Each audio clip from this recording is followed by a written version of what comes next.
in watercolor is the light passes down passes through the pigment, hits the paper and bounces back out. That's why they call it transparent watercolor as opposed to like a gouache or something. Yeah.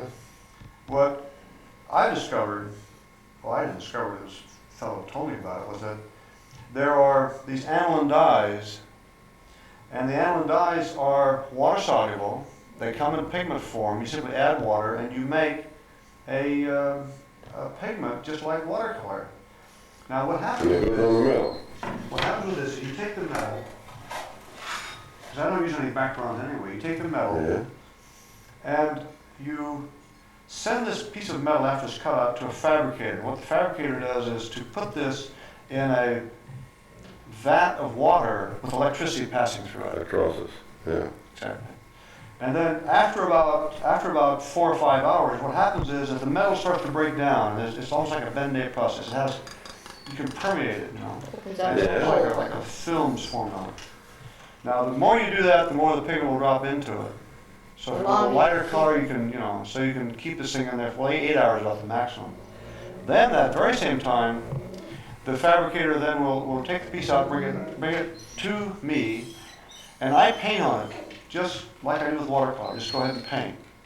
And you can't draw on it, you just paint it. This is what this. And what happens is that you have to anticipate what the color is, because the colors, when you paint it, are not necessarily what they are as you look at the pigment, unlike watercolor.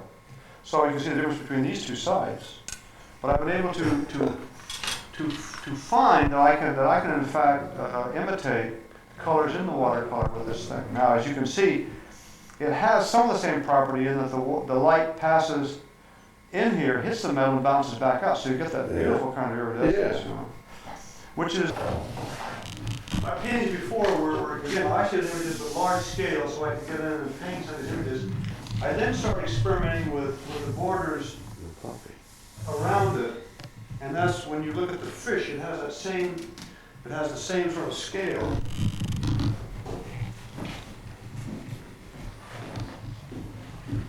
Fish and scale, of course, it's very funny, right? You carved out that big, I'm sure. Not quite that low. You stand back far enough. Yeah. Yeah. Caught one in Bench Lake one time, it was 20 inches long. Yeah? Yeah. Well, what was hard here was to get a sense of freedom, you know, for the fish with this outside edge. This is aluminum now. And so what they did, instead of cutting out with a bandsaw, they took a plasma torch. And you can get that kind of deckled effect around there to, you know, match what happens in here. Because if you see us hard edge, you get some of this nice kind of movement here. But this is actually anodized, and it has it's a piece that has, you know, a backing on the back. What I do is I start out and I make sure, by making a few experiments down here to make sure the color is all in good shape. Yeah. But this is a piece that was done in Tux, foundry line work. And this piece can go right out in the elements, and it'll be there forever. The only thing that will attack this is acid rain, and we've even solved that because we now have a binder over the top if we have a secret for Like it. this, yeah.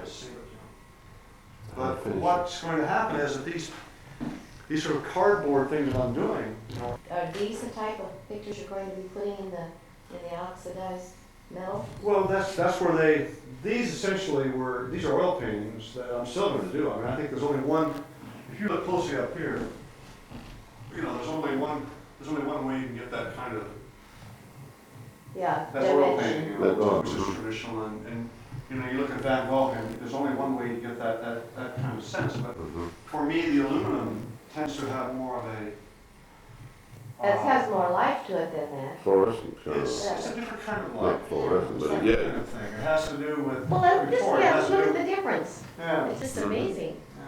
Yeah. I guess it reflects light, whereas the oil doesn't reflect as much light. Exactly. Well, paint is a physical material, you know. Paint is something that's wonderful, but it's light sculpture in that it In the shapes, but it still doesn't have. But the nice thing is too, we're doing cast pieces. So this piece right down here, I'm sorry, no, here's right here. This piece, for example, is going to be cast, this is in section. As you can see, there are a lot of different, this piece now will be cast in aluminum or even in bronze, so that, this will be a wall piece.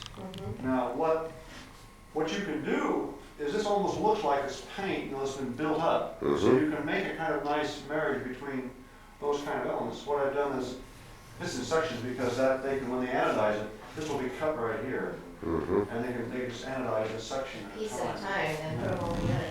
How do they weld it or? No, that's a nice thing. What I'm gonna do, Some fasteners, huh? see these things right here? I'm Yeah, just gonna I use see. bolts, just bolt Yeah, them bolt them together. together. Smart. Sure. And then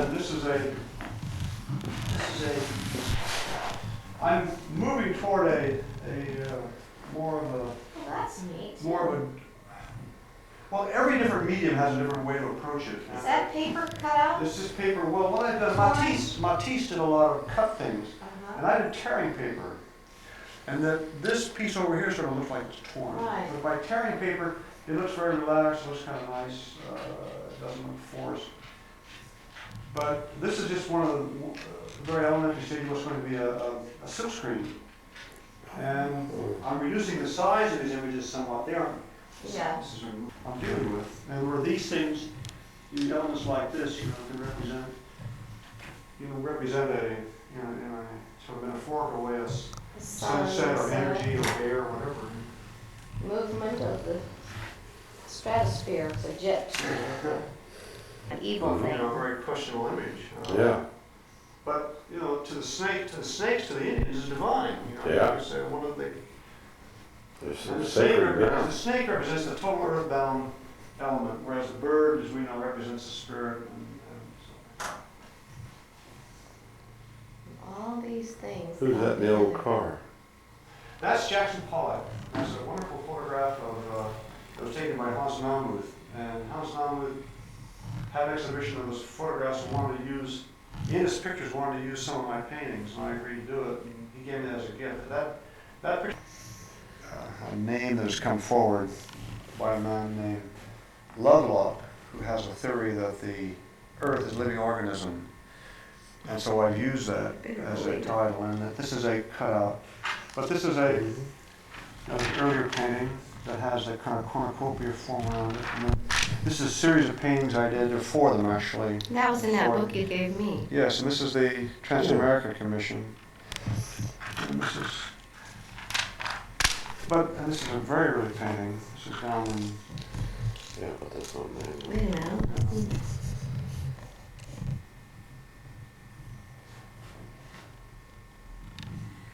All the but veggies and all. it's, I guess there's no point. The thing is, it's interesting to see sometimes seeing your work condensed. Mm-hmm.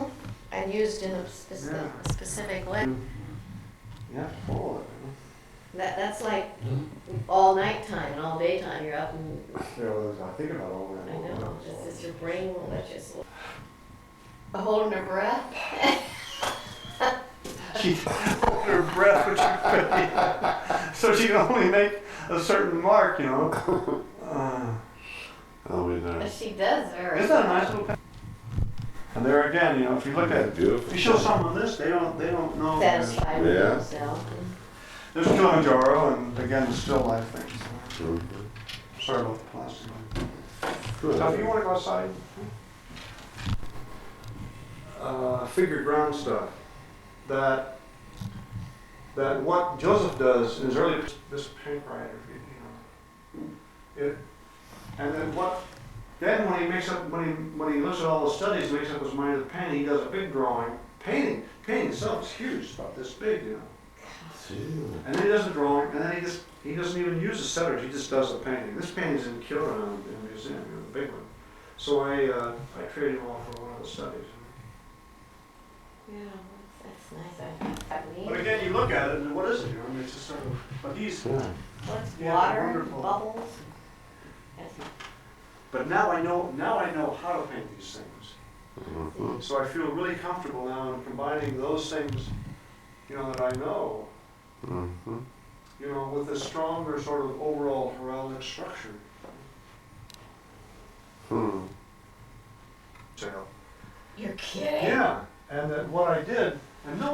paying attention to it. In fact, this is it was sort of primitive, but he really isn't. He's a trained painter. Yeah. But look at that composition. Who the hell would ever do that? Look at this picture over here. We have this funny dog standing around the frame, and look at this, all this kind of nutty stuff. Where's that tree going? What the hell's that tree all about here? Yeah. Anyway, I found while I was working, tried to find pieces around, and I couldn't resist it. You know, I'd see it. Oh, well, I got it. Oh, look at that catch on. Oh, okay. Look at this drawing. It's he did a very sophisticated drawing first, you know. Yeah, you know, that's really good. Then I organized a drawing show for him, and this, in fact, that's the antique store that they had. That's right there, and this where you could actually, when you first moved up here, you You could. mean he never really did anything with his art? He never. No, What a he just no one shame. paid any attention to that. I think I was the only person that ever gave him an exhibition. And I didn't give it to him. I just got some other people interested. Yeah. But you know, he's a guy that went out every day and he painted. You know. Really? It was a painting, and he'd fuss over it and make sure the color was just right. But you know, I see in this shadow right here, for example, really in a wonderful aggressive shape. You know, and you have these Kids two kids wrestling in the street. spanking each other, and that sense of light. I did a print in that in Holland, as a matter of fact. A little watercolor I did for Brian, our son. Yeah. Their school was celebrating an anniversary, and their track team ran what they did is they kept a baton going From coast to from coast. coast to coast. They started out, did I tell you this? No. They started out from Santa Monica. They had 2 vans, they had 12 runners and a couple of backup runners, and each person would carry the baton 2 miles, okay? And then pass it. Then they'd pass it on to another runner, who was, you know what? They would ride it in the The van. van would go ahead and drop the runner off and then pick up the other guy. And they'd never stop running. That is really Night good, and though. day. Night and day. They did it it was Promote sort of a celebration to get, I Yeah. think they get alumni people, if you're interested in the school, but got some of the stories they tell about, getting up at 4 o'clock in the morning in the middle of the goddamn desert, you know. And he'd running along, and you could hear the snakes on both sides, because they would go through that abundance thing. Uh-huh. Mm-hmm. It's really kind of sad because the house is sort of in. I've done several pieces for the Lincoln Center, and this was for the American Ballet Theater, and they pay you a fee, and they know your work. In my case, dealing with these high-set images, and each one of the images represents a particular ballet movie. Musical and ballet. Billy yeah. the Kid, or Giselle, or Swan Lake, and so on. So I simply went down to their prop room and just went through all the stuff and selected these and lined them up and did, I think, a 6-color. What I did was simply to make a gouache. And then this is then sent to a printer, and the printer actually knife cuts each color. Can you imagine? In other words, they got to find out in here. He got to go in here with a knife and find out where all the yellow lights and darks. We then print the brown, and then he just ends up with this dark. That's amazing. So process. this fellow is named as Charlie Cardinelli, and he's a fabulous, fabulous cutter. I mean, where you have, it looks like a paint mark. It does. And then they just layer one over the top of the other. Yeah, they until start with the get light their color until they finish. get this It's from like the a- palette. But like the carrier pigeon being stent, and this is that group that are right now, for example, Merrill Street, and others are concerned about insecticides. But they are the largest legal group that take up environmental issues, and Mm-hmm. so I've done about 3 projects for them. In that case, it was no new. In this case, there's no direct reference to any specific case, but just showing the outdoors. And this is the That's like sneaker the bird print. watchers. Yeah, this sneaker print is the. It just was a monumental effort. I'll never ever do that again. This was a supreme effort. There are about 11 different colors in there, something. We had to And you wrote- do a plate for each one. This is the originals. And so we have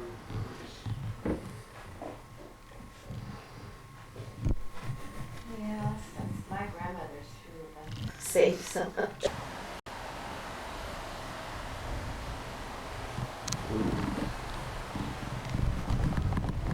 Bourbon Bottle Inn. This dates back to the 1760s.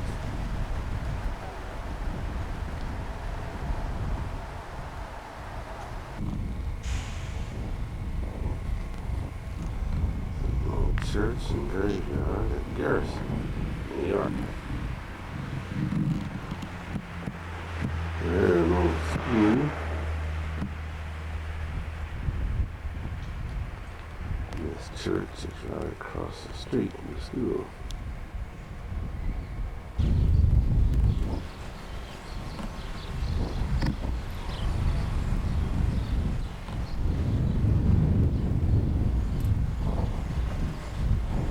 Office.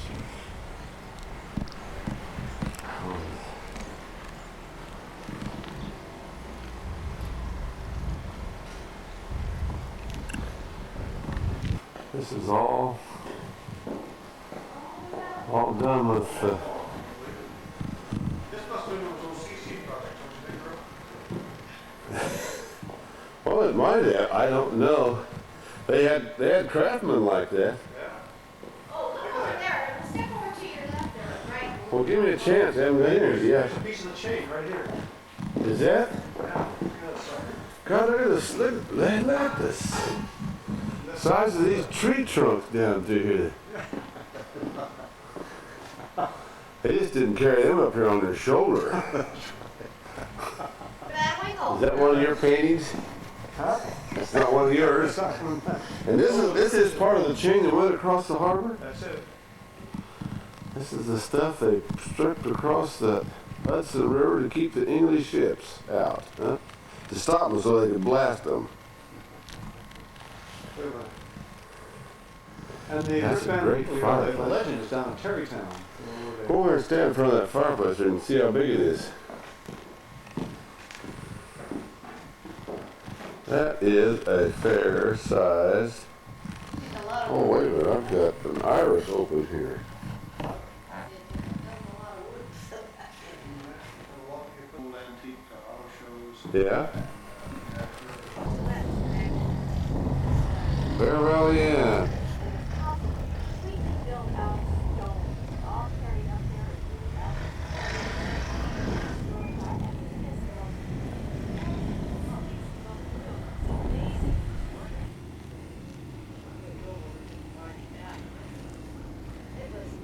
Yeah, that's what we have at home. We don't have many. Yeah, there are quite a few gold eagles at home, but the bald eagle.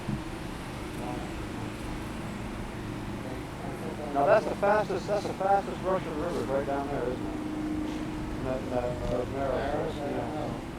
Yeah. So the current would be there, I'd imagine. Strong, so when you get, Yeah? go right to the right of that.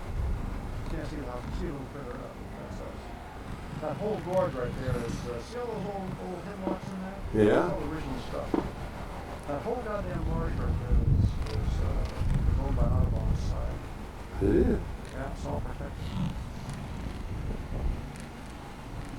Now, see, these people up here, they've really done a lot of cutting. It's too bad in the summer, in the springtime, you can't hardly. I think the trees is nicer. That castle there was bought by a guy 2 years ago for $1.2 million. Right above the city right there. See that? Yeah. He put a new roof on and so he got on the market now for $16 million.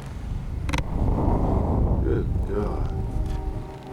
Oh no! 1, 3, 2, 1, 0. Pow! Oh shoot, there. No, I missed. Like this?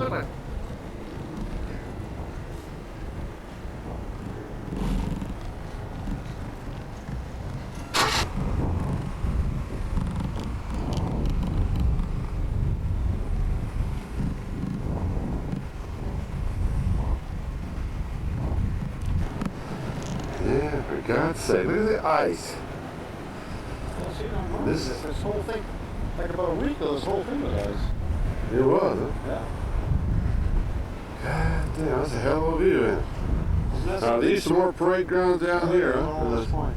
West But Point. that's the Hudson Highlands. Now that really is a great piece of See where the point out here now? There's a fort out there. Yeah. Have a ship like that going around there, they get the wrong wind, they can just lob a ship. And where'd they have that chain? Chain on right across here. I didn't hear something.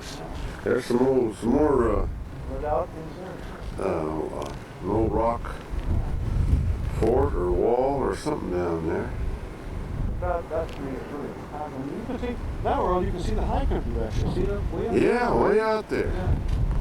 Run that zoom back out there. Yeah. That's Hudson Heights or Hudson Highlands, you call it? Highlands, yeah. And that Yeah. little island there in the middle is called Bannerman's Island. Bannerman? Bannerman. And there was a guy named Bannerman he was an arms runner. He had a castle there that he It's part of a castle on the right. got it, and that would he bought, he'd buy up cannons and whatever, and then they'd come up the river, he'd pick them up to sell to South America and all sorts of things. Shut it down. Looks like that gal on the front of the old phone book. When you come back, yeah, I think it must be quite an honor to be buried in there. I don't think anyone wants to do that.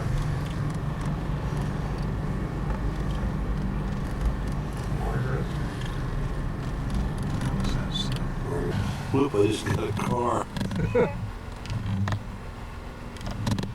That's There's Duffy. Don's house. Is that old Duffy out Duffy there? right out there chasing a squirrel around the house. He's on his third. What is? Yeah. The horse?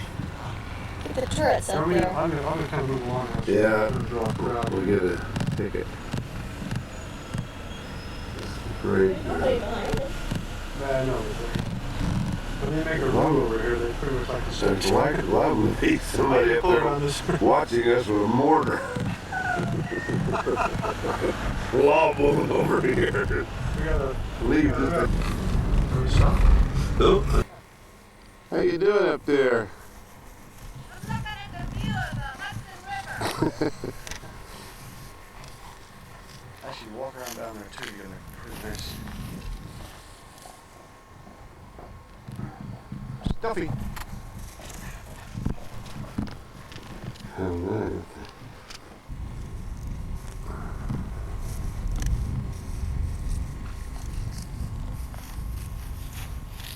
This is built in 1801, huh? Did they arrive at the blueprints or anything when they looked it all up? Yeah.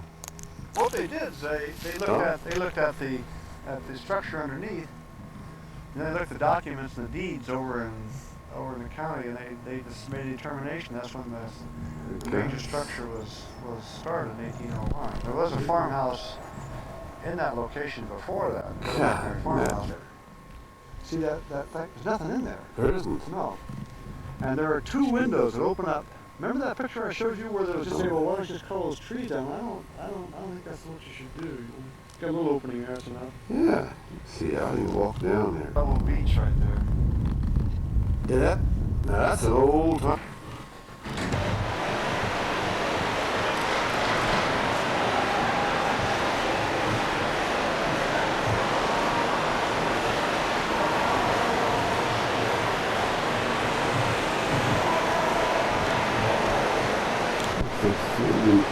Union Station in Washington, D.C. He's tall. Let me get up on this.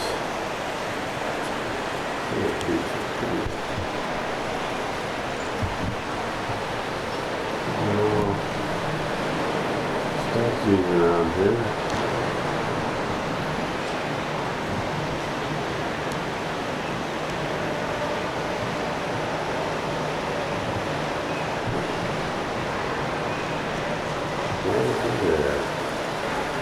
Second right over there.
Avenue coming up.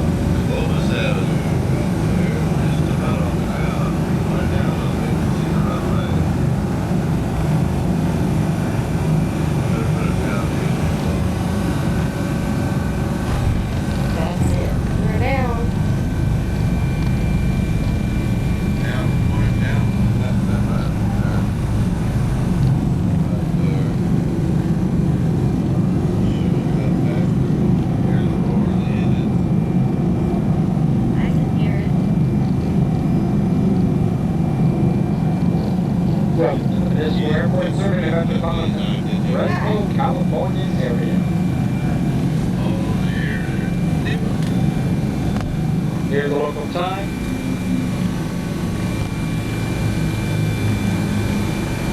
What is the local time?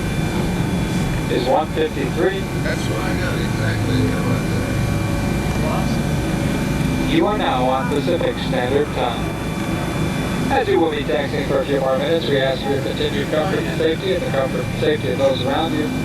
To remain seated with your seatbelt fastened until the captain has burned the gate and the fasten seatbelt sign has been turned.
Get a picture of old Butch waiting patiently to be taken home.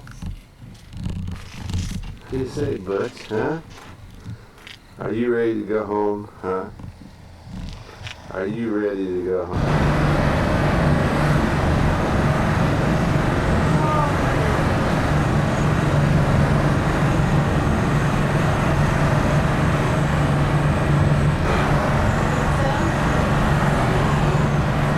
Not really very good light up on the mountain, see if it was lighter. You glad to see us, sweetie? Go see that, go see mommy, go see mommy. Come on. Go see mommy. Come on. Here, sweetie. Come here, see me. Wow.